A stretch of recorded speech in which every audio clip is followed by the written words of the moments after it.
আজ আলোচনা করব সোনালী কাবিনের দ্বিতীয় সনেটটি নিয়ে। আমরা সোনালী কাবিনের এই সনেটগুলোর ক্ষেত্রে দেখব যে প্রত্যেকটি অক্ষরবৃত্তে রচিত এবং 18 মাত্রার অক্ষরবৃত্ত, এবং 18 মাত্রার অক্ষরবৃত্তগুলোতে যে পর্ববিন্যাস রয়েছে তা আসলে আমাদের অবশ্যই অবশ্যই যেটা হচ্ছে হৃদয় ছুঁয়ে যাওয়ার মতো। যেরকম আমরা যদি বলি হাত বেয়ে উঠো এসো হে পানখী, হাত বেয়ে উঠে এসো হে পানখী, এখানে হলো 6 6 12, পাটিতে আমার কত 8 না 12 + 6 18। এবার ফোটাও ফনা কালো লেখা, এবার গোটাও ফনা কালো লেখা, তাহলে হলো 6 ফনা কালো লেখা 6 12, লিখো না হৃদয়ে 12 6 18। প্রবল ছবলে তুমি আর যতটুকু ঢালো 6 8 আর 6 14, তারপর অন্ধকার 4। তার চেয়ে নীল আমি, তারপর 8 অহরহ দংশনের ভয়ে, তারপর 4, তারপর 4 12 4 16, তারপর 8।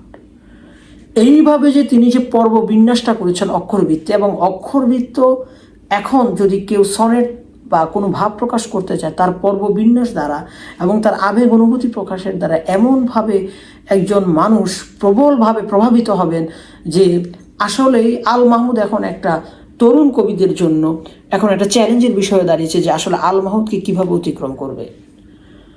এরপর দেখুন আপনি যে বিষয় যদি আমরা আলোচনা করি, হাত বেয়ে ওঠো হে পানখী, অর্থাৎ গোখরা সাপ, পাটিতে আমার এবার গোটাও ফনা কালো লেখা, লিখো না হৃদয়ে, এবার তুমি শান্ত হও, আমার হৃদয়ে আর বেদনায় দ্রবীভূত করো না।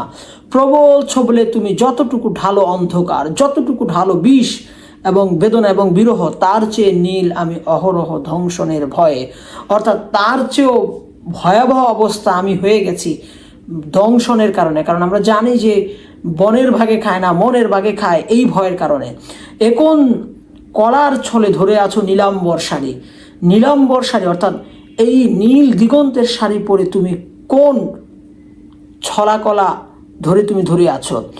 দর বিগলিত হয়ে ছলকে যায় রাত্রির বরণ, রাত্রির যে আবরণ আছে সেটা যেন দ্রবীভূত হয়ে যায়, অর্থাৎ সেটা যেন ছড়িয়ে যায়।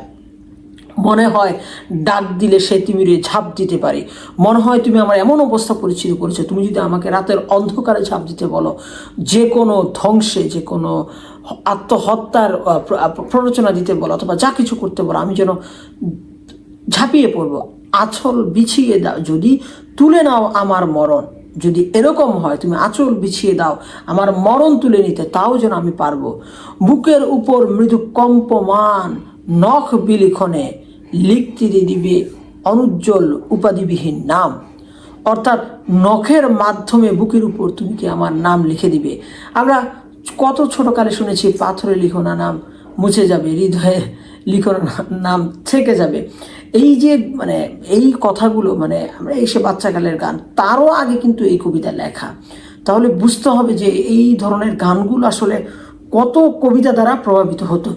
এরপরে লিখতে কি শর্মিন্দা হলে তুমি খান্তিহীন সজল চুম্বনে, মুছে দেব আদ্যক্ষর রক্ত বর্ণ অনার্য প্রাচীন, অর্থাৎ যে দেখুন আমি আগেও বলেছিলাম যে এই বাঙালি সভ্যতা, বাংলাদেশি যে সভ্যতা সেটা কিন্তু হচ্ছে আর্য সভ্যতার সম্পূর্ণ বিপরীত, এবং আর্য সভ্যতার সম্পূর্ণ বিপরীত যে দ্রাবিড় সভ্যতা, এই দ্রাবিড় সভ্যতা কিন্তু হচ্ছিল এই বাংলাদেশের প্রকৃত সভ্যতা ছিল, এবং এই প্রকৃত সভ্যতায় কিন্তু মানুষ নিধন ছিল মহাপাপ, প্রকৃতির যে পশু পাখি প্রাণী তা ছিল মহাপাপ, এবং তারা ছিল নিরামিষ ভোজী।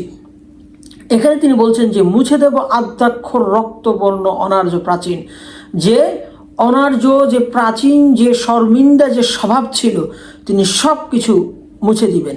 তিনি বলছেন যে বাঙালি কৌমের কেলি কল্লোলিত কর কলাবতী।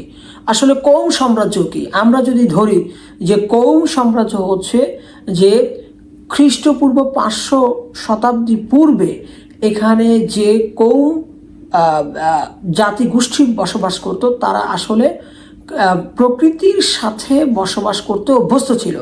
এবং খ্রিস্টপূর্ব 300 অব্দে যখন লোহার আবিষ্কার হয় তখন এই অঞ্চলের আবির্ভাব ঘটে হচ্ছে এই আর্যদের, এবং আর্যরা ছিল হচ্ছে অগ্নি পূজারী, এবং আর্যরা লোহার ব্যবহার শিখে সর্বপ্রথম এই করতোয়া দিয়ে, অর্থাৎ কর মানে হস্ততোয়া মানে জল, এই করতোয়া অঞ্চল দিয়ে হচ্ছে আগমন করে, এবং তাদের আগমনের ফলে এই বাংলায় সর্বপ্রথম রক্তপাত ঘটে। এবং কারণ আর্যরা বলিদানে বিশ্বাসী ছিল এবং স্রষ্টাকে খুশি করতে বিশ্বাসী ছিল, তথাকথিত দেবদেবীকে। তো এ কারণে তিনি বলছেন যে বাঙালি কৌমের কেলি কল্লোলিত কর কলাবতী, এবং সেই সময়ে আর্যদের আসার পূর্বে তাদের যে প্রাকৃতিক যে মিলন ছিল স্বামী স্ত্রীর মাঝে, সেটা ছিল অনন্য।